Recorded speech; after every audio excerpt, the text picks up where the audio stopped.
Taarifa hizi za TV47 matukio awamu hii ya saa 7, ufahamu ni kipi kinajiri karibu na eneo uliko. Hivi sasa tukiendelea kukupa taarifa zaidi ni kwamba bweni moja limechomeka katika shule ya wavulana ya Solai usiku wa kuamkia leo katika kaunti ya Nakuru, huku wanafunzi 50 wakipata majeraha. Kwa mujibu wa mkuu wa elimu kaunti ya Nakuru, Victoria Mulili, wanafunzi waliojeruhiwa walikuwa wakijaribu kuokoa stakabadhi zao.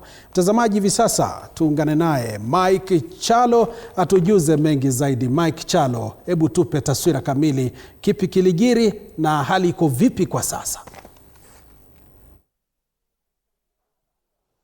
Naam, asante sana Joash. Kwa sasa hali ni tete katika shule hii ya wavulana ya Solai ambayo iko nyuma yangu, shule ambayo iko katika kaunti ndogo ya Rongai hapa katika kaunti ya Nakuru. Ni moto ambao uliweza kuzuka usiku wa kuamkia leo, inakisiwa kuwa kuanzia saa moja usiku hadi mwendo wa saa 7 ndipo moto huo ulikuwa ukichoma mojawapo ya bweni ambalo kwa kawaida ni bweni ambalo huwa ni bweni la wanafunzi 80, na kwa mujibu wa mkuu wa elimu hapa katika kaunti ya Nakuru, Victoria Mulili, ni kuwa wanafunzi 50 waliweza kupata majeraha madogo sawa tu na majeraha ya kisaikolojia, na waliweza kupelekwa katika mojawapo ya hospitali ndogo iliyo katika eneo hili, wakaweza kutibiwa na wakarejea shuleni.